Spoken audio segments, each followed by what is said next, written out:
gentlemen, welcome to Making No Sense with Tom and Sena. And look who's here! My God, some of these are my besties. They're my besties. These chicks. All right, let's just go down the line. Welcome, ladies. Welcome to my house. Thank you, Tom. Thank you for having us. Thank you.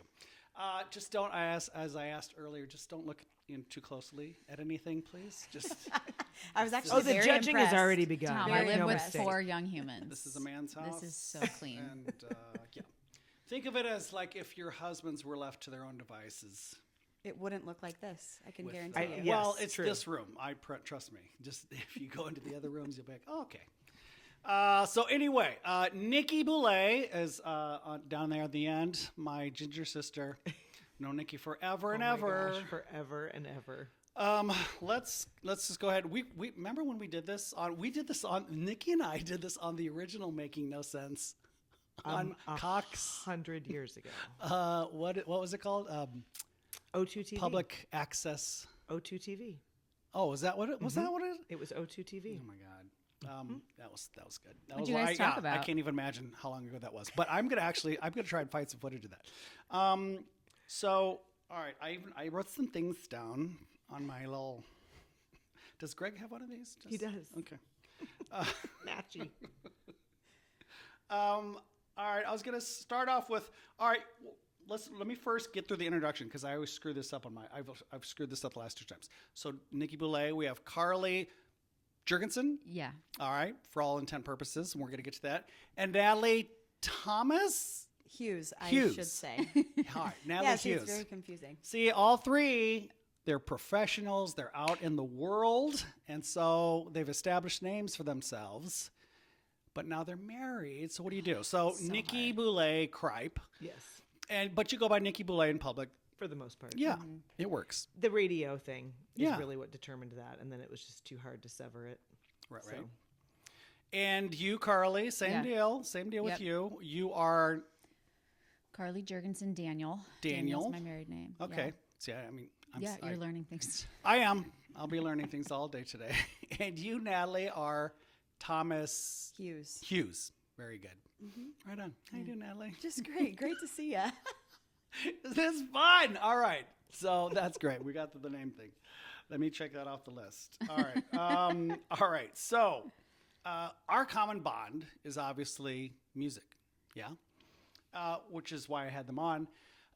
We do for those that don't know, and I think everyone that's going to watch this probably already knows, but we do this Christmas show every year. We've done it 3 years in a row. Isn't that weird? I can't even remember the first one now. I know. It's crazy. I was finding some old tracks, some music, some tracks from that, and I was just like, 23. Yeah. Yeah. I was just like, yeah, what the hell? It's crazy. Anyway, so we do a Christmas show every year. It's in the beginning of December. We're going to do it again, as far as I know. 3 nights. It's their show. They're the 3 headliners, and they put together the show.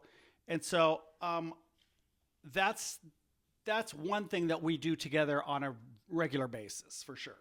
But I kind of want to click through the line here on a little bit about our music histories. And our music histories are kind of our histories. So, Nikki, my God. Where do you want to start, Nikki? Being the oldest, I have the longest history. Is that what you're... Well, with me, for sure. I mean, hey, look at me, sis. So Nikki and I knew Nikki when she was probably, 10, 12, or in mid-teens. Probably 12. Young teens, yeah. Because I knew her brother. And I used to go to their house and play the piano. And she used to get a big kick out of that. Little did I know that I would be accompanying her the rest of her life. Gladly and happily, yeah. We so then, all right. Cut to what we were. When did we start messing around with the beatniks? When do you know? Like, I mean, I gotta say, I was 2000s. I was pregnant, so it would be early 2000s. Okay, God, you were pregnant. Because I remember I was pregnant, and people would just sit there and at me. Oh yeah. And Yeah. People were still smoking in the early 2000s. People were still Yeah, smoking inside. Sure. Yeah. Dundee Dell. We played there a lot. That was kind of our That was our regular gig. And that was the Beatniks. And so it's kind of a little quartet that Nikki and I would play in. That was the first time that we really started playing regularly together But by then you had already been in and out of Finest Hour. I had. Okay. Right. So my brother started. My brother Greg was kind of one of the founding members eons ago when Chicago Bar, Creighton days. And then Late 70s. Yes. How about that, folks? Hey, we weren't even We thought weren't, about we yet. weren't alive Yes, then. exactly. Oh, just I a know. twinkle in your eye. So cute.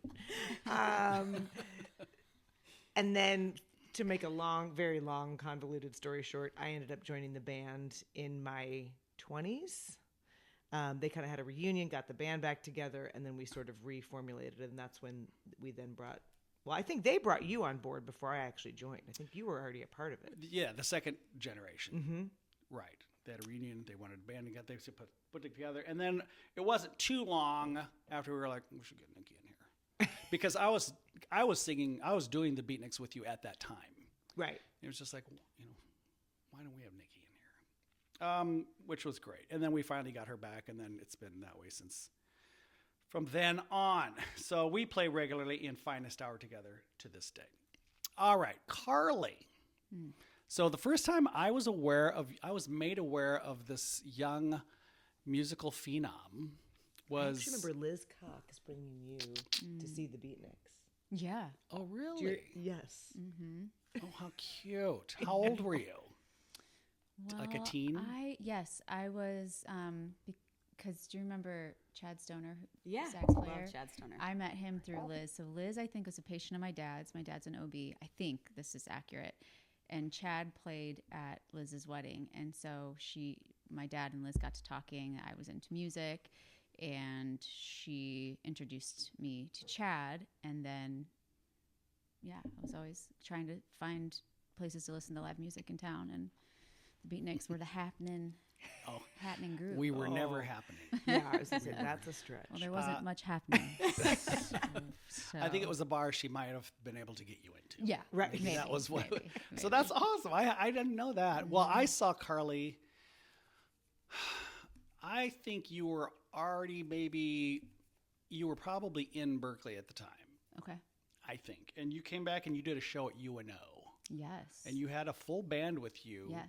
Was that people that you had brought back with you from school, or were those people here? Yes, those were Berkeley classmates. That's what I thought. And then I had a small choir, including Natalie, of some of my local high school friends.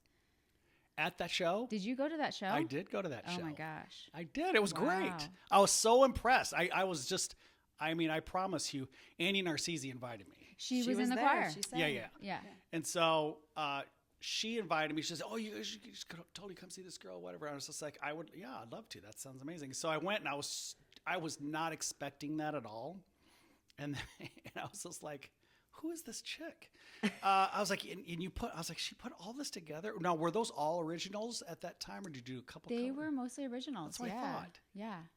Carly. I was, and well, you were I just a peaked kid early. then. And I was like, okay, this chick's good. And you were. And so you finished you. Berkeley. You came back to Omaha. Just for the summer. Oh, it was And then just for moved the to New summer. York. And you moved to New York. How were you there? How long were you there? I was in New York for 3 years. God. Did you play regularly in New York? And what did you do?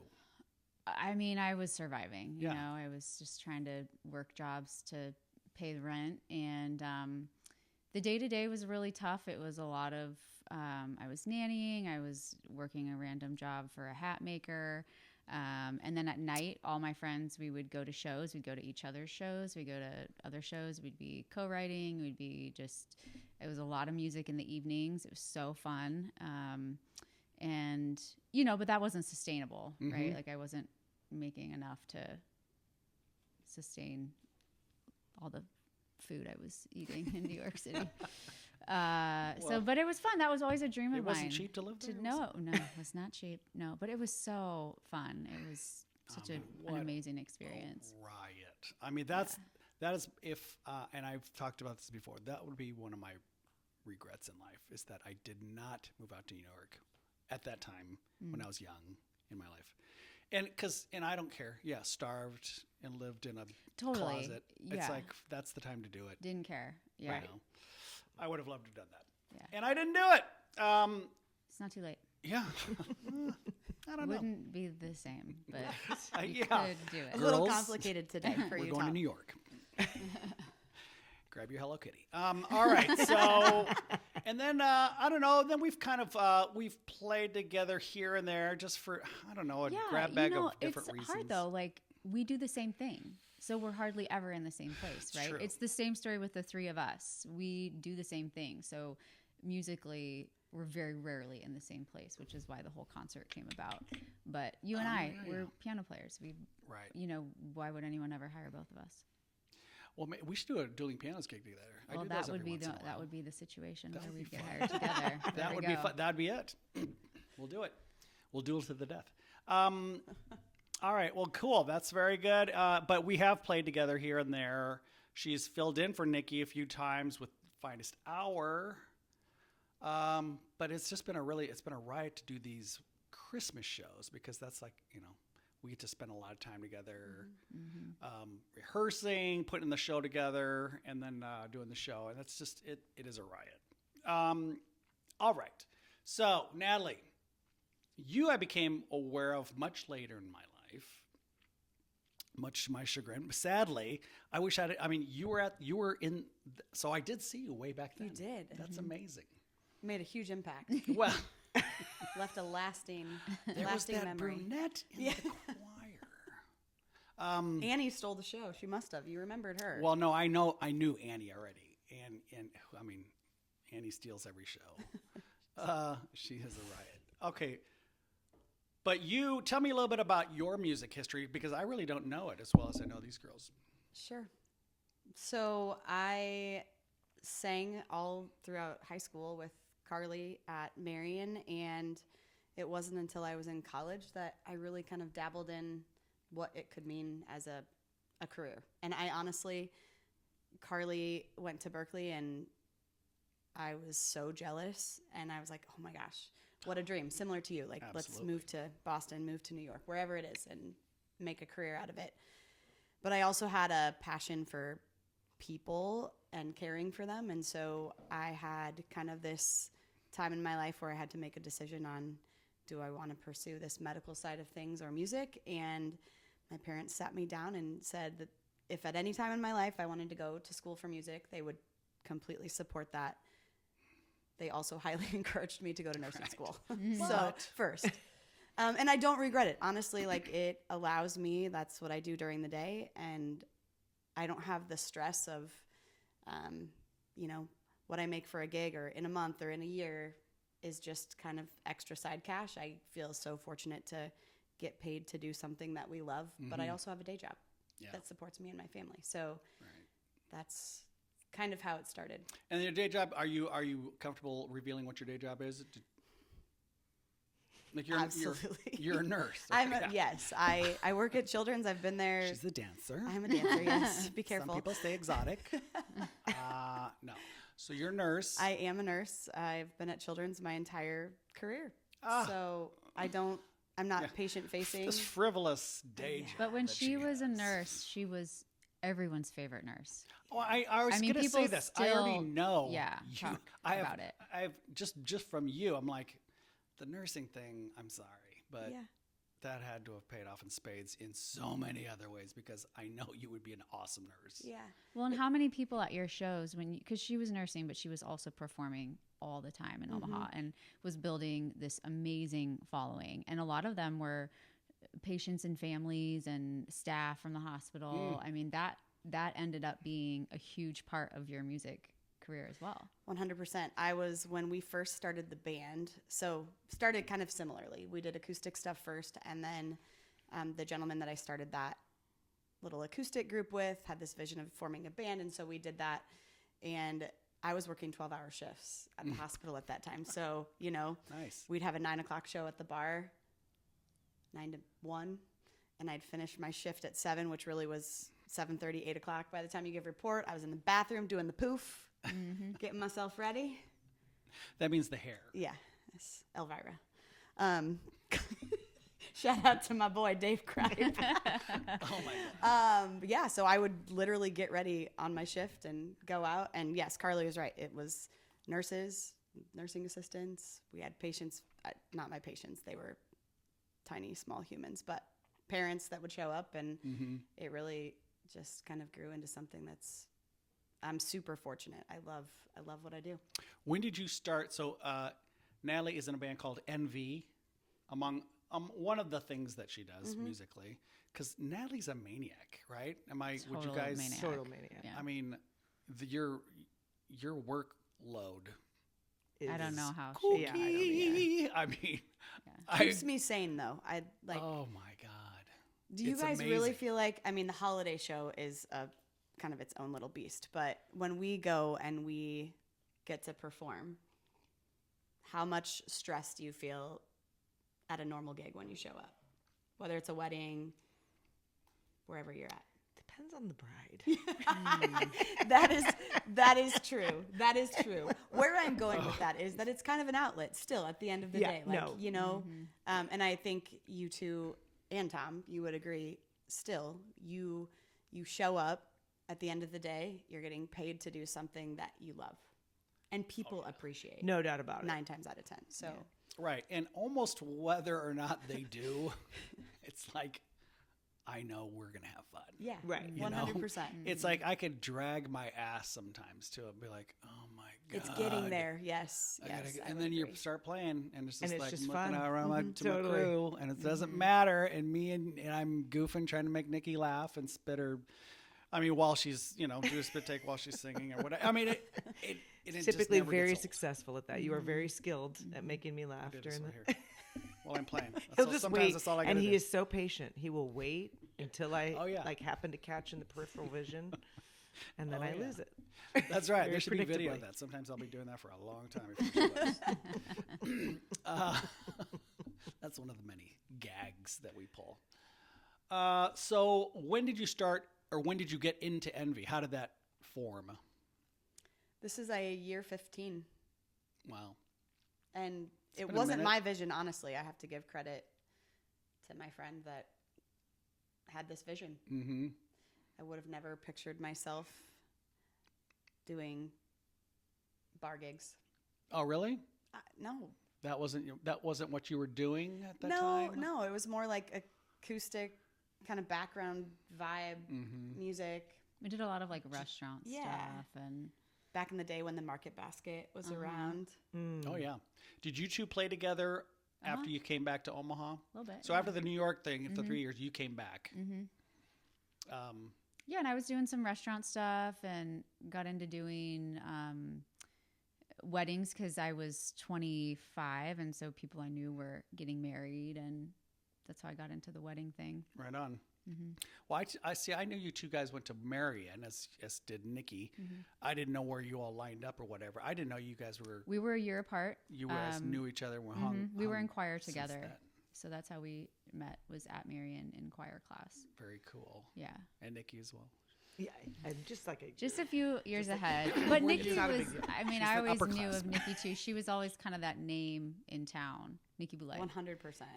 Of no, seriously, of, Intimidating, wanted to be But you. I was never intimidated. Like you don't have an intimidating personality. But Yes. but it was that you were everywhere. You were doing so much musically. You were, what we were shooting to be. She's the gal about town. All about town. That's wild to think of it that way, because when you're in it and doing it, you just aren't. You don't have that image of yourself. All right. So circling back through, Carly came back from New York and got a gig with Mannheim. Was that right then that you started playing with Mannheim Steamroller? I mentioned I was home for the summer after college, and I came back for a wedding. I'd already moved to New York in the fall. Then I came back for a wedding, and my friend Christy and Mike lived next door to a guy named Brian, who is basically who runs American Gramophone, which is Chip Davis's label. And Christy said, I really want you to meet my neighbor. He works for Mannheim Steamroller. Now, the interesting thing is when I was in high school, I took piano lessons from Jackson Berkey, who is was the original keyboard player with Chip for Mannheim Steamroller.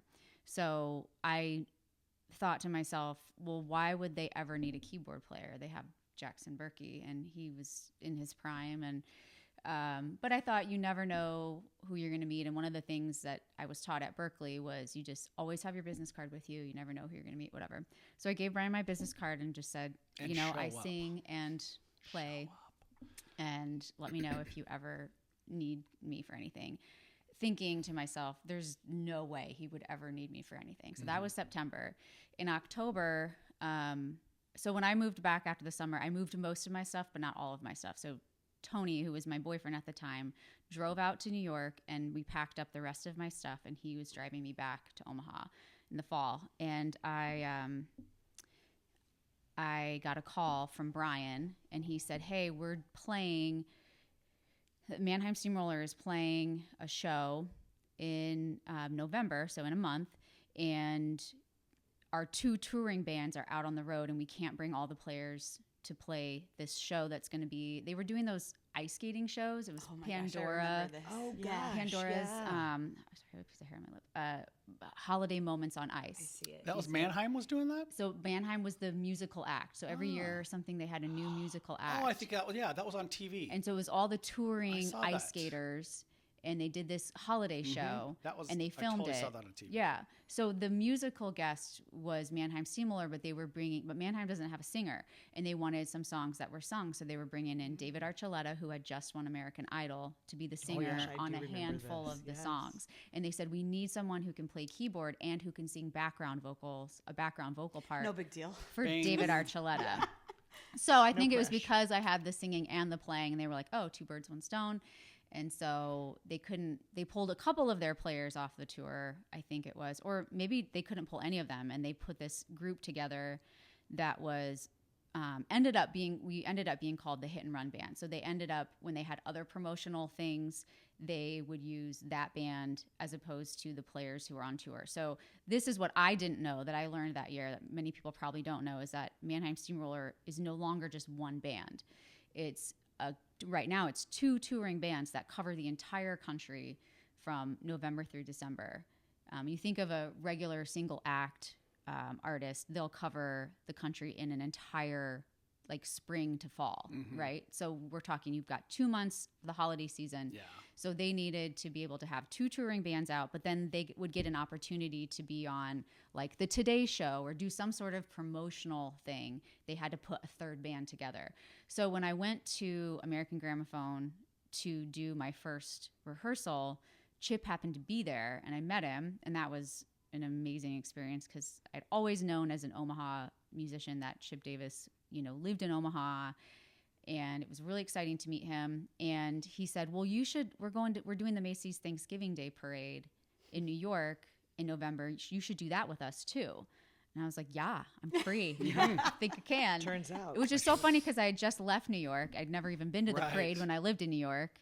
And so it turned into doing that. And we did Sirius Radio, and we did QVC that year. And so we did all these different things, and ended up being, played with them for about 13 years.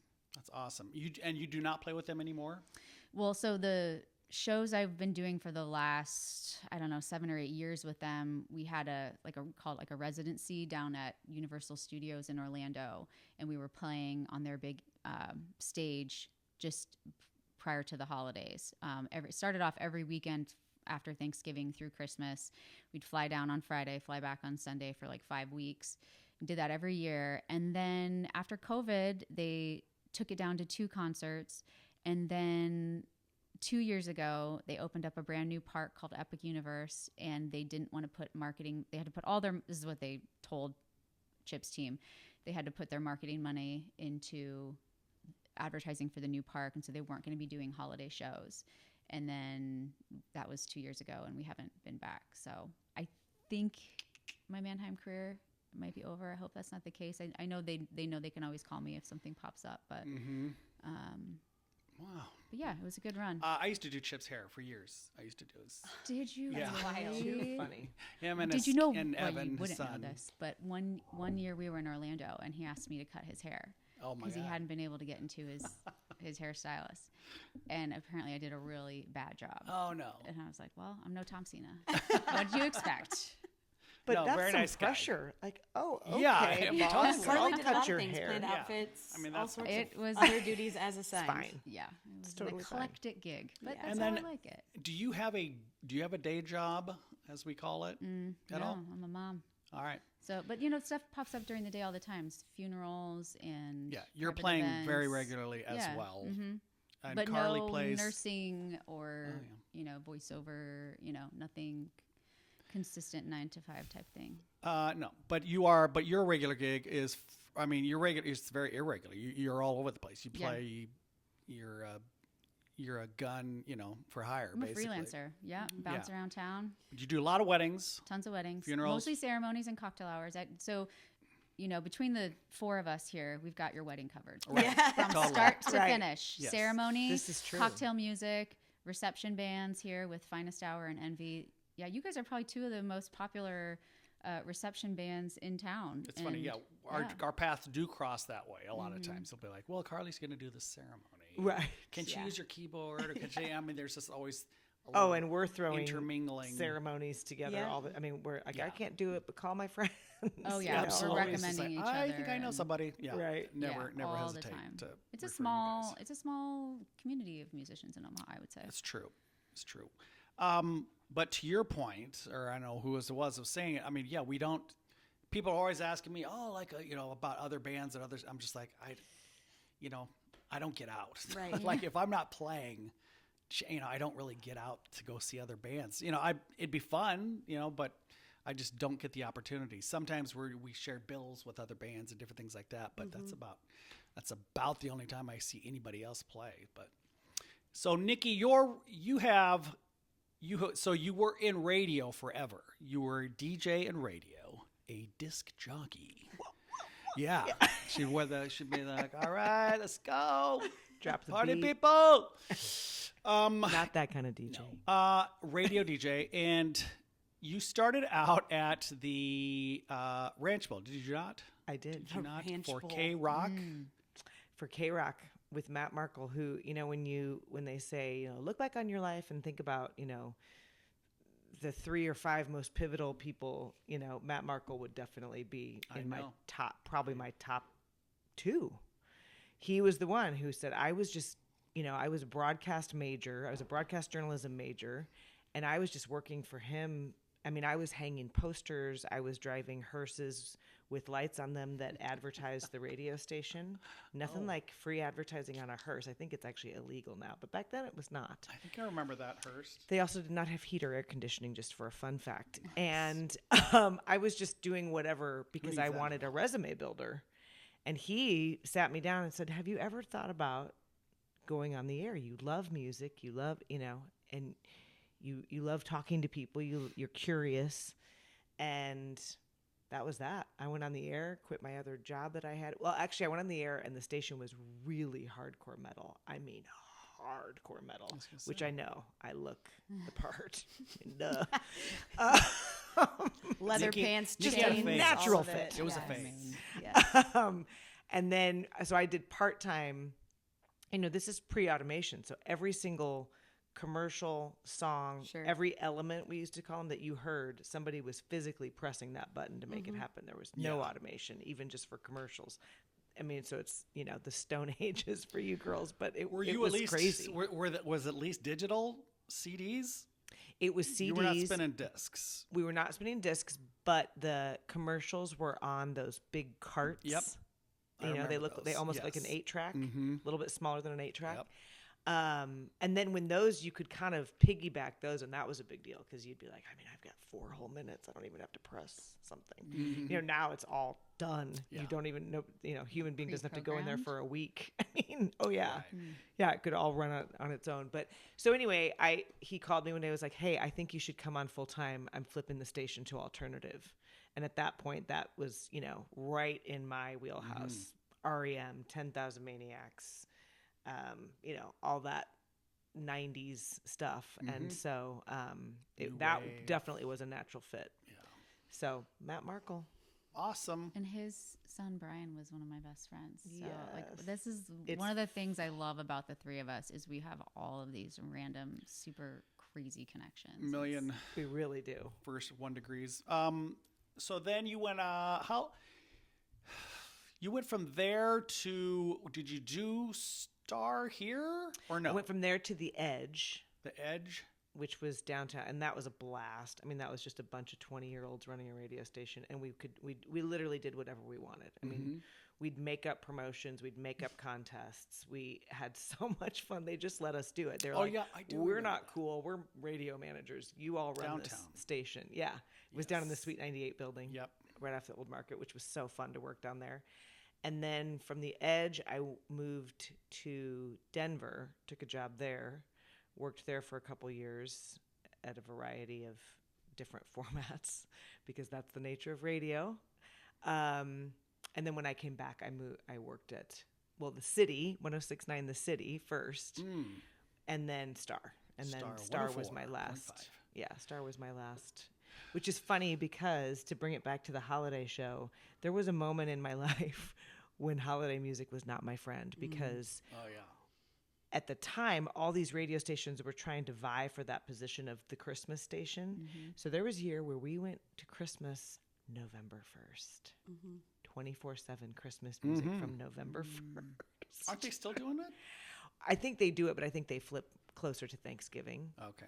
And then they could get fancy where they would offer like, well, if you're streaming online, you can stream the Christmas day. They could kind of offer all these little a la carte things. But there was a point in time where Christmas was a lot.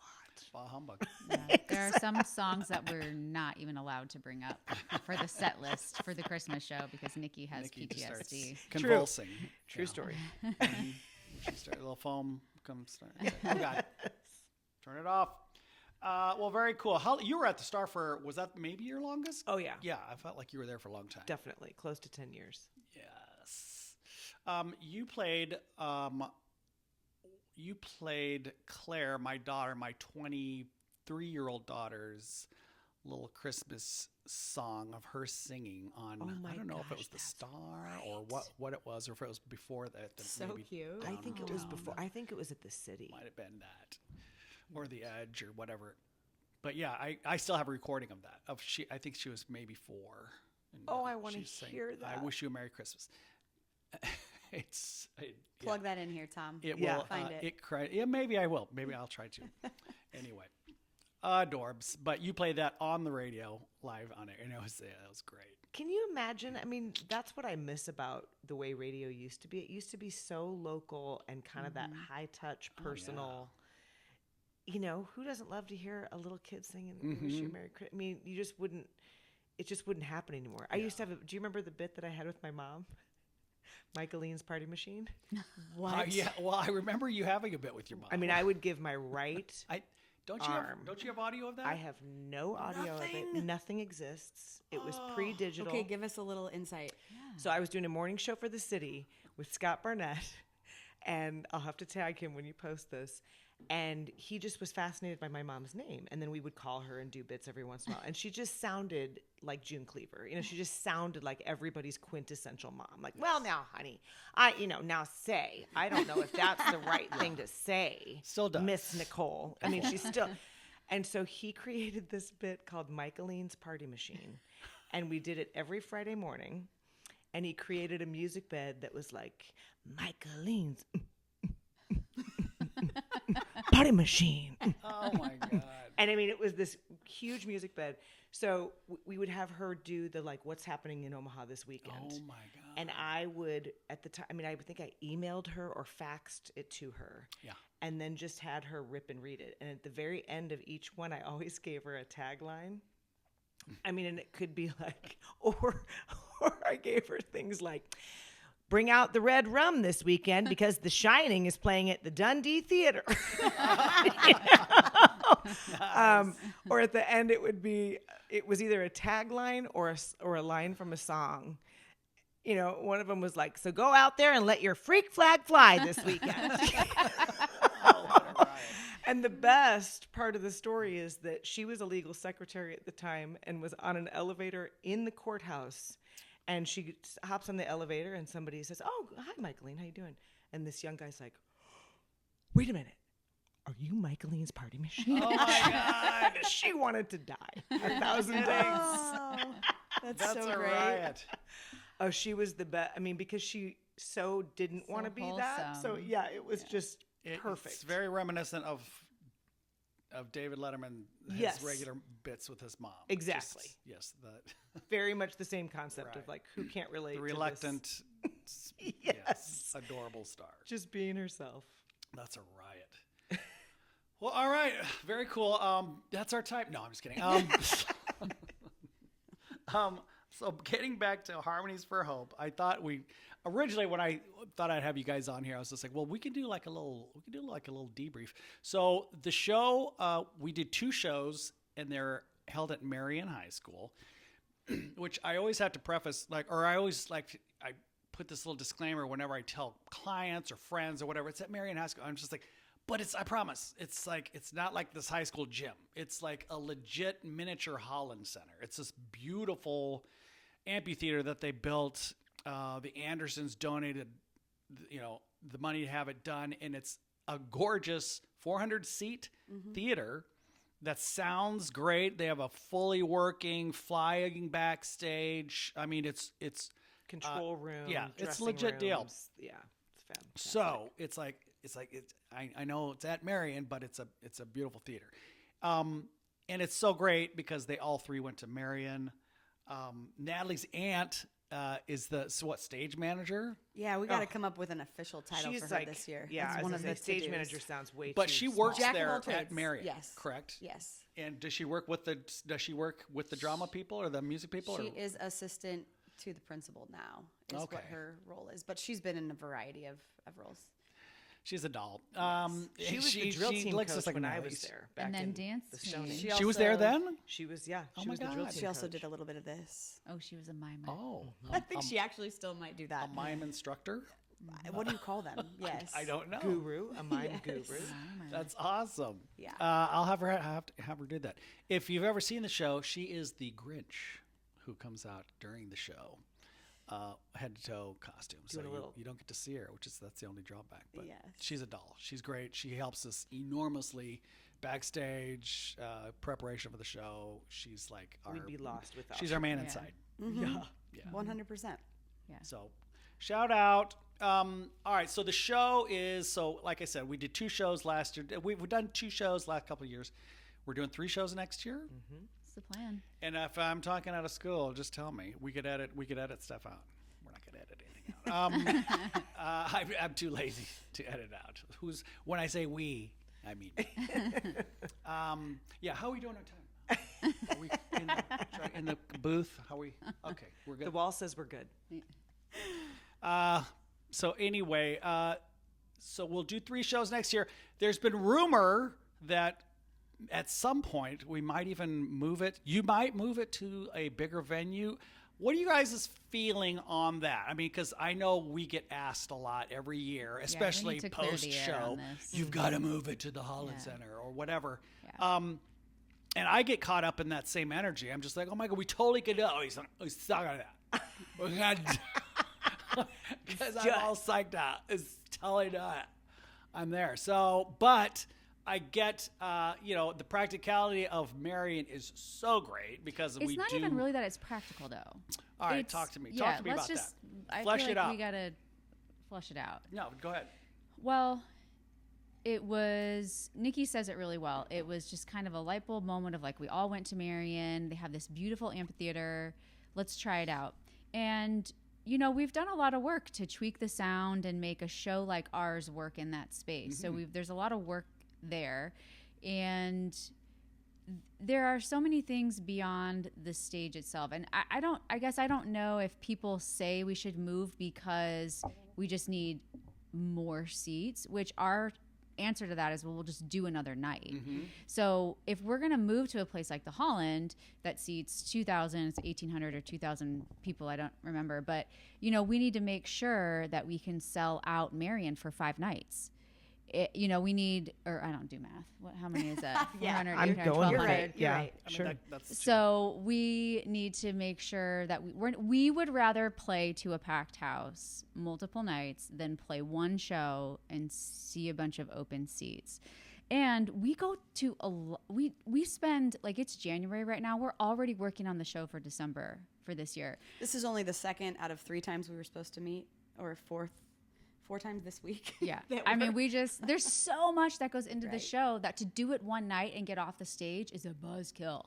Like, we want to do the show and share it multiple nights. We love There's that. definitely something to that, to doing it more than once as opposed to once. And I think Marion also, like, it's part of our identity. It's one of the kind of threads that weaves us together. It's part of what makes that show what it is. So when we dream about going to the Holland or the Orpheum, Steelhouse, wherever it is that people have talked about us potentially moving it to, I think all of us, just the 3 of us, I should say, kind of come back to center. And it's like, that's really part of what makes the show what it is. Could we do it somewhere else, and could we rewrite it a little bit? Absolutely. But for this holiday show right now, I think we're tied to that concept of having it in that location. And I think just yesterday we met with a friend who I think kind of solidified it, at least for me. She was somebody who definitely had that vision also of, like, let's get you guys somewhere else. You could do this. Absolutely, let's do it. Right. And then it's like when you sit down and you actually think about it and you think about the show, it loses that feeling if we take it out of there. Like, that's part of what makes it special. And we like that homey theater. Like, it's got this again, it's a beautiful space, but it also is very quaint. We feel like we're sitting in our living room a little bit. You can kind of touch and feel everybody right there. You know, you go to a bigger space and you lose that. So There's a level of, and I don't want to say because we do work so hard on the show, but, you know, logistically speaking, with the amount of musicians that are involved and all the amount of stagehands that are involved, you know, we don't get to really perfect things in that space the week of the show.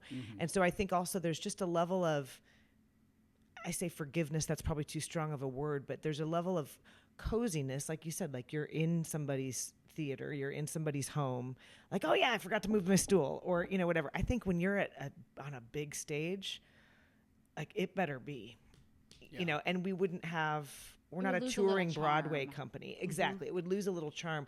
We don't have the luxury of having that kind of staffing year round. You know, we are all, you know, putting our best efforts forth, you know, leading up to it, and then certainly that week of. And so it just doesn't allow for that sort of cozy level of forgiveness. Right. But I think it's such a compliment that people say that for several Without a doubt. reasons. One, because the show sells out quickly, so they know we could fill more seats. But also just that they feel the show has the elegance to be worthy of a place like the Holland or the Orpheum. I mean, that's a huge compliment. Yeah. No doubt. So I hope people keep saying it. Yes. No, we keep saying no. Keep it coming. No, and certainly they will.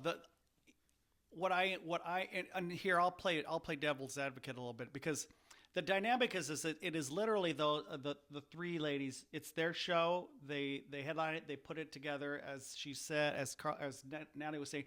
They get together a lot to form what will the show be this year, and then everything that it takes to go into that, which is just always so much more than people realize when they come and see a show. They're like, you know, it is kind of funny though. Juxtaposition to that is like, I think Nikki, you talked about it when people are like, "Oh, I thought I was going to go see this Christmas show." The first time people go to see it, and they're like, "Oh, I thought I'd just go see," you know, be like, you know, Finest Hour, and then with some guests or whatever, and they went, and all of a sudden the stage, the curtain opens, and it's just like, oh shit, yeah. It's like it is on. Like, this is a real show. We have strings or horns, and it's just really spread out in a beautiful array on stage, and everything's dressed just right, and it's so. And then we the feel show that oh shit moment too. Oh, just so yeah, you know. oh yeah, for sure. We all do. It's you know, magical. Like, you get to play with Finest Hour all the time, but like adding the strings. Yeah. The arrangements choir. that Carly does. Yes. The vocals that harmonizing with these ladies. So great to not have to sing backup. Yeah, you're right. I'm kidding, but it is just like, oh my God. You sit in the back they've pocket a so little got bit, it right? covered. Yeah. You know, the other thing is this is a benefit show. And so that's the other factor as far as the venue. True. You know, Marion is the most gracious host to us. And so the minute we move to one of those larger venues, the cost of doing this show rises beyond exponentially. Well, it would mean probably increasing the ticket price, which, we want this to remain a family friendly thing that you can bring your kids to and families afford to do that. So if you move to a different venue and we want to still make money for these nonprofits, the money's going to come somewhere. Right. The equation changes very significantly. So we want to, especially as we move around, every year it's a different charity. And if it's a smaller charity that may not have underwriters, at their beck and call, we want to be able to give them the biggest check we can. That's really that's the heart of what the show is. The whole point, yeah. Well, right. That was kind of, I think, part of your guys's, where this was born out of was, to do a charitable event like that. A little something to make it a little difference, leave a little something, which you guys absolutely do. And I'm just happy to be on that ride with you guys. So it is great. I mean, I will to press the devil's advocate part of it. It is a huge balancing act, and it is because you do have to balance. It's like, well, how much are we going to make for this charity? Ticket pricing, and the dynamic of the things that you guys have talked about in regards to family fare, affordability, availability of tickets. There's a lot of things to balance out that it is almost impossible to. You can't really, you kind of can't, and you just have to, at the end of the day, just make your best guess and go with it. And I and for that reason, because I do know it, just I'm privy to a little bit of what does go into it. I get it. It's so much easier for people to be like, just move it to the. I mean, because I get just as caught up in that, and to stay on the other side of it, I would still say you absolutely could move it to the Holland. You absolutely would sell it out, and you could work hard to try and maintain as many of those elements as you can to make it work. I believe that you could do that.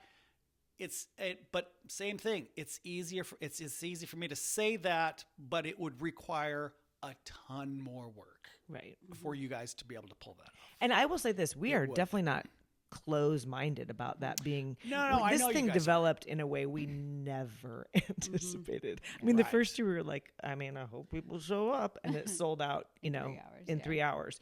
Then we moved to 2 nights, both nights. Now we're moving to 3, fingers crossed. Yeah. But we are not closed off to that idea at all. I think we just feel that this is not the time to do that. Let's keep it. It's working really well. And we are learning every year about not only things on stage and musically, but just all the logistics and, again, how do we maximize that dollar for the charity, and how do we, all those moving parts. Right. So we're very open-minded to that someday. No, I hear you.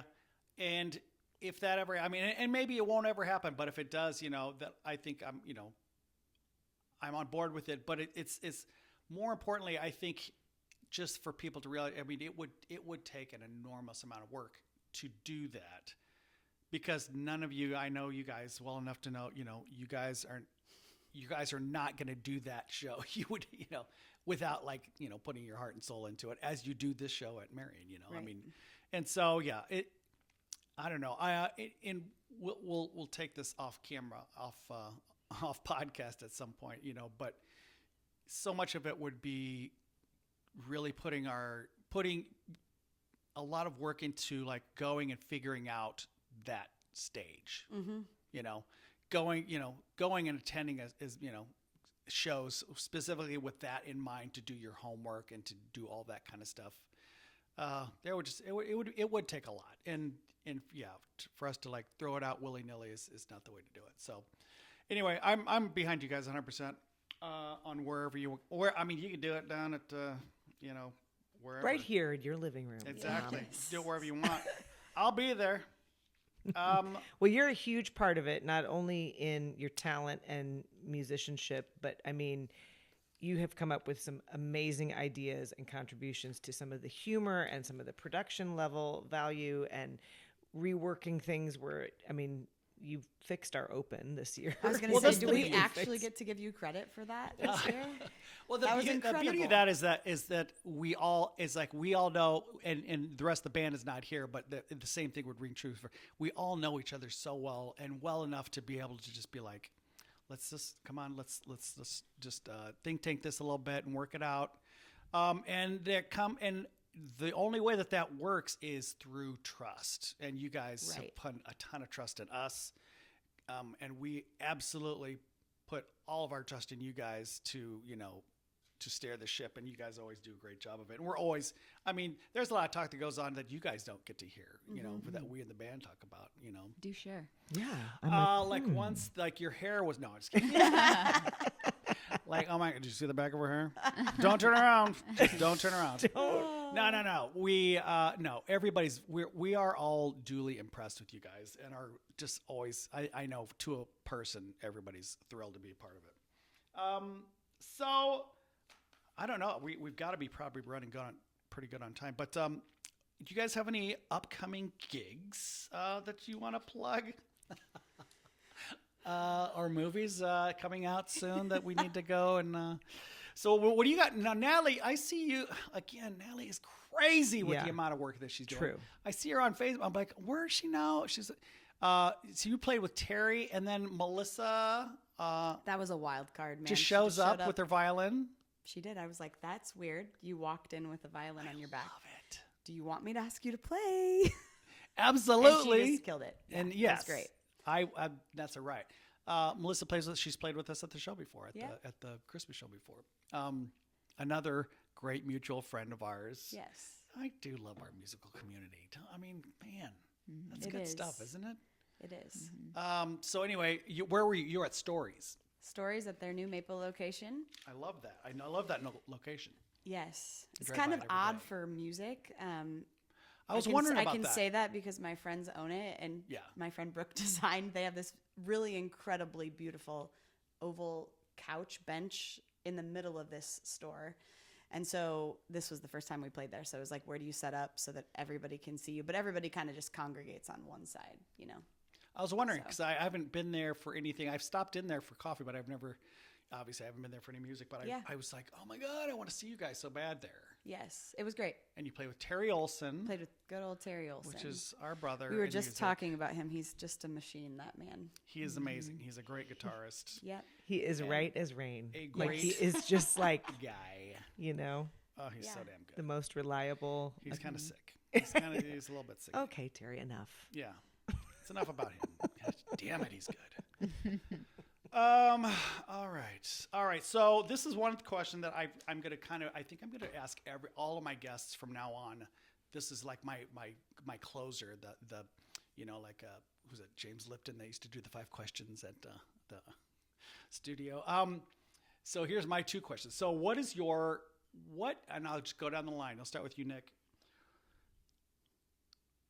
What is your go-to music that is just like the artists that you just I know, and I know a few of yours, but but what are those things that you just find yourself always dial them up on your Spotify or whatever it is, and you just to a point where maybe you even feel good. Like I know I sometimes feel almost like, God, I should listen to more music. I should listen to music, but there's these artists that will compel me to wear them out. Who's that for you? Throw out a few of those. I would say Stevie Wonder is definitely one for me. And those songs, are so timeless to me, and they take on new meaning with new phases of your life. Mm-hmm. And they so stand the test of time. I mean, you go listen to the song As, and you just want to melt. It's just such a beautiful, timeless song. And just, his obvious vocal ability is just insane. Bonnie Raitt for me is another one who there's something about how she's so real. There's just something about her that there's not an air or an effect or anything about fame or anything about a way she thinks she's supposed to sing or sound. She's just who she is. I think that's what rings through for me with most artists more than even, do I like the song? It's like, do I buy it? Mm-hmm. Do I feel it for real?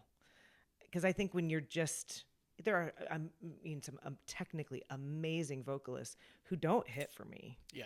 Because for whatever reason, I just don't I get that. connect to it. So I would say those are my. Right on. Those are good ones. And then before I move on, and then who are you listening to now?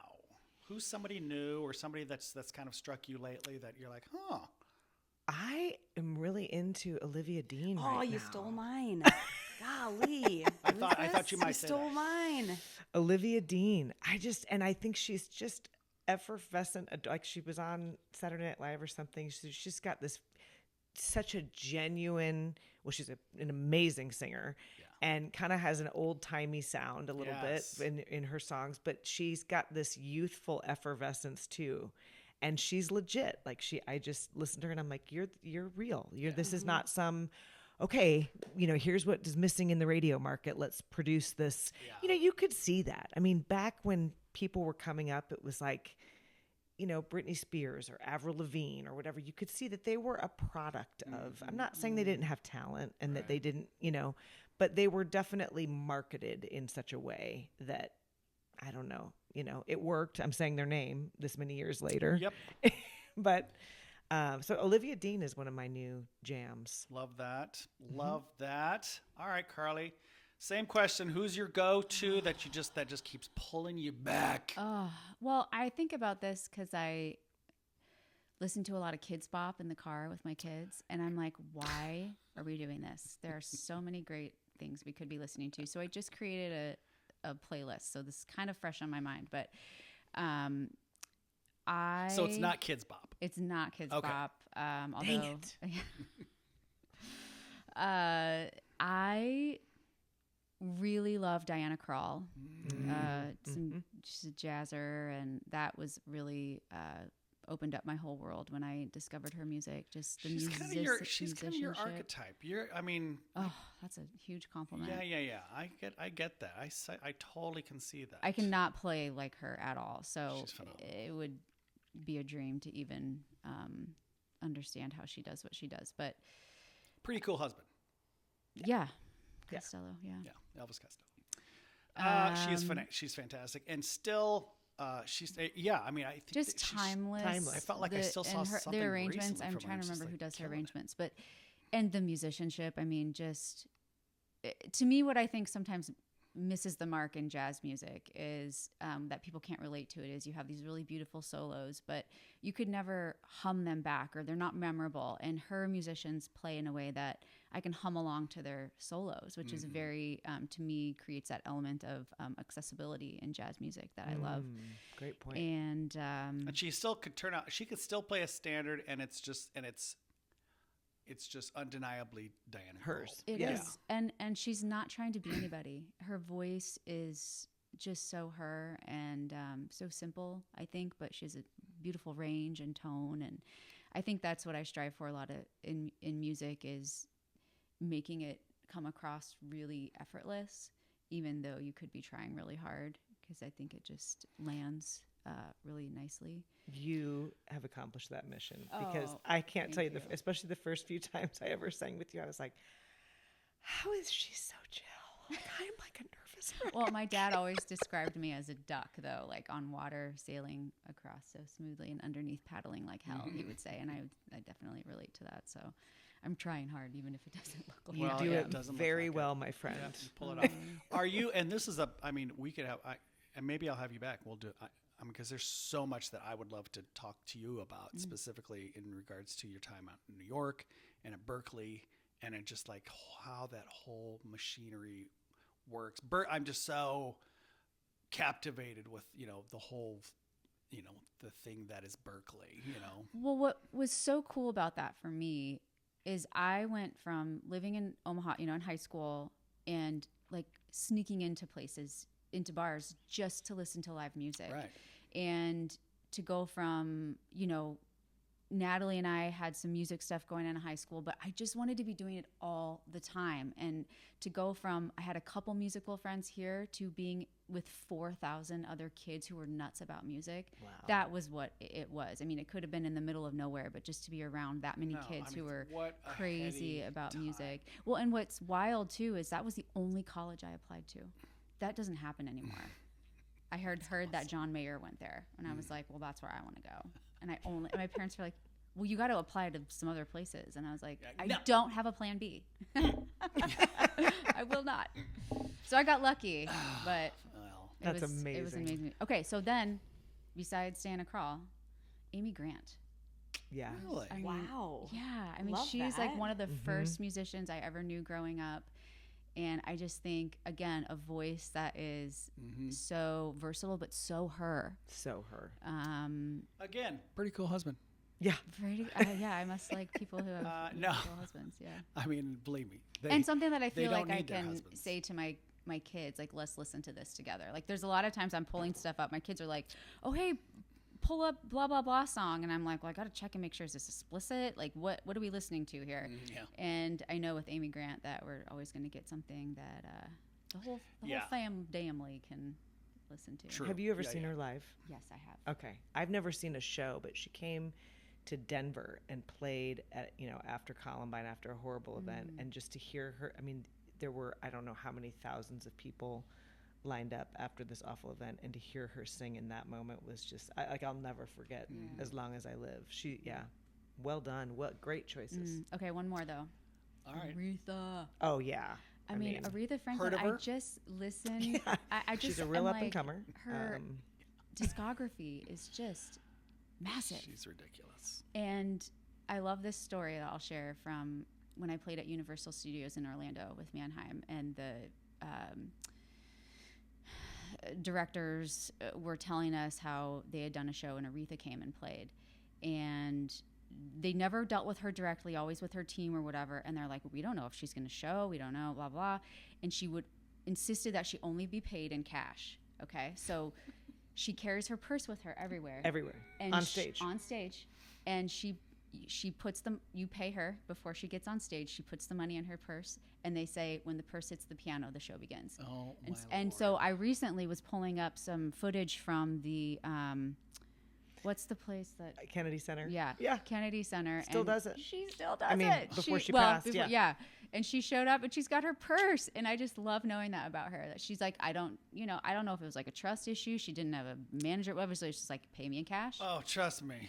That bird sings for food. RESPECT. I mean, she has lived it, and Yeah. she has been. I mean, that woman was a survivor, and Yeah. But Just yeah, someone like her. vocals Encompasses just, all I mean, that. Well, just it's like stu- 5 just- octave range or something, just crazy. nuts. And the runs and the agility are just But Yeah. again, makes it look like, yeah. I mean, she's got more going on in her pinky finger than Well, right, and the I'll gospel ever piano have. playing is just, in her I mean, arrangements. Just so, just. She's amazing. All right, anything new? Anybody catch your eye lately? Well, this is embarrassing. I mean, I'm a quintessential,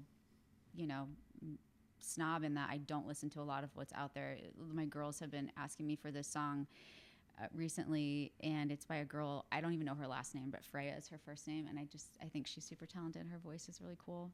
So whoever you are, that would be. And I love Maggie Rogers. She's sort of, you know, Fantastic. she's a recent performer. Yeah. I'll always love her. Love her. But Berkeley? Did she go? Is I that where think she is that went where to Pharrell discovered her? Yes, but I think she was at New School, or she was in. It was in New York. Parsons.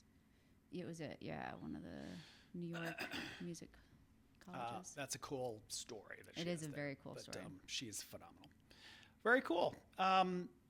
And then you, who pulls you back? That's a Keeps coming back. hard, I isn't it? usually Reloading. hate that question. I know. It's a At the really end hard of the question day. because I feel like, especially in the type of gigs that I play, as you guys do, you kind of, when people are like, "What's your favorite song to sing?" or "Who's your favorite artist?" I want to meet whoever's in the audience and make that day, that moment. I want to meet them wherever they need to be met. So I kind of try to like read the room, and so my taste really fluctuates because you kind of have to explore all those. And I'm speaking listening wise. Like Yeah. who's like on your, if I was pull up your history, and I'm It's like, whatever oh. gig I have that weekend. I'm gonna be honest. Like if I got that's similar to what Carly says, like, you know, do we have time, or like do you have time to go out and listen to a band? It's like sometimes you just got to prep and it's crunch time and you're listening to whatever you got to learn. But I will say, especially back in the very early days, Eva Cassidy, for sure, for me. Good one. Love the feeling. Like I feel like for me, similar to what the girls said, is you can have a singer, but if I can't feel what you're singing, I'm out. Like you lose me. You can be an amazing singer. So I would say Eva, probably. I love her style. I love everything about her. She was incredible. And talk about in a flash, and that we're just so limited with her content. Unfortunately, sadly, it's just like, you just wanted so much to hear so much more. Right. Yeah. Unattainable, Whitney Houston, for sure. Yes. I mean, I could listen to her sing all day long. Talk about vocal I think agility. I sent you just that first appearance on Letterman. Yes. She came out and she's just a kid, and she just is like instantly. Doesn't like, sound human. Yeah. It's not normal. It's just very sad stories for me. Right. And then my girl Kelly. Yeah. Total girl crush. Yeah. Right there. Right on. Kelly and- Osbourne. No. Yeah, I was like, wait, do I need to spell that out for you? I actually Kelly just, Ripa. I Yeah. did not know she was a singer. I did not know Kelly Osbourne sang. I got to see her in Vegas with my husband Kelly Clarkson. just recently. My girl Kelly Clarkson, yeah. Kind of a last minute, because her tickets, dear God, were like $500 a seat. But she's worth every single penny, and she's so, outside of even the singing, just real and raw. I tend to have a little bit of a mouth, and it was very comforting. Gonna say, talk about archetype. I Just, see. she stood up there and of you. Yeah. Yes. She is fierce. Busts her ass, works her ass off. Yeah. Yeah. So Pours everything into it. Mhm. A little saucy. Yeah. It sounds familiar to me.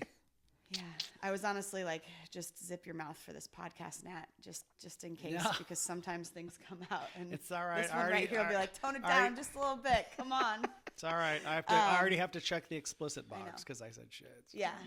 And then I'm going to say on the current, I probably owe that to you, because I was like, where did I hear Olivia Dean? And I think Terry sent me, which probably came from you, Yeah. one of her tunes. And she's incredible, because I feel like the melodies in her tunes are recognizable from other songs. Like, she's very smart about how she arranges her Well, songs. I haven't even done. I mean, I've been listening to her popular song. We're gonna work it up, but Which one is that? Man I Need. yeah. Yeah, she's good. You should listen to her. The Easy But I to need Fall to in get Love, into. though, I is was another gonna one say, that's like, I have to do a deep dive and listen to everything else. she's great. She's really good. Very cool. Well, ladies, that's How about our you, time. Thomas? Who are you listening My to? my Who go-tos are are Joe Jackson. I mean, I'm not kidding you. If it were an album, which I do have his albums, but I don't play them obviously because in my car or whatever. But they'd just be worn out to hell. Thomas Dolby, Is that where Dolby came from? kind of an inspiration there. Okay. Freak. And yeah, I mean, but then going back, things like Stevie and. It's so hard to choose. Steely Dan. Okay, I guess probably my number one that I've just continued to go back to is Steely Dan. But anyway, yeah, and then lately I don't know. Like I think I mentioned in the last podcast, I've been doing little tiny desk concerts. I pick up new artists, and they're not even necessarily new, but they're new to me because it's kind of like getting out to see other bands too. I wish I had more time, or I took more time to listen to new music. I do too. I feel like, because a lot of, I'm sure friends, people in the public will come up and talk to you about, like your interests in new music, and they'll want to, vibe with you on like a new artist or whatever. I'm just like, I'm stupid. I don't know. It's like, I don't know. I don't get a chance to listen to as many people as I'd love to. So, I can't even think on the top of my head. I just click off a bunch, but. Anyway, that's our time. You guys, I mean, we could do this 20 more times. Yeah. I mean, and hopefully I will. Hopefully we'll have an opportunity to have you guys back. And maybe even individually, maybe whatever. I just love these women with all my heart. Likewise. Well, Tom. So anyway, thanks for coming. Thanks for coming to my house. Than's for having us. Thanks for having us. Tom. All right, we'll see you guys later. Yeah, you can tune us in on Spotify, Apple Pod, literally, I think all of the places that have podcasts, you can listen to us. But you could also watch us on YouTube. I post the whole video on YouTube, so check that out. Thanks, you guys. See you later. Making no sense with Thomas Sena. It's a wrap. Oh my.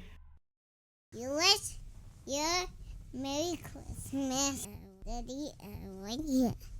Okay.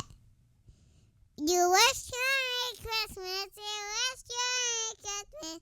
You wish your Merry Christmas and a Happy New Year. A turning ring, and you and your kin. A turning for Christmas and Happy New Year. Man.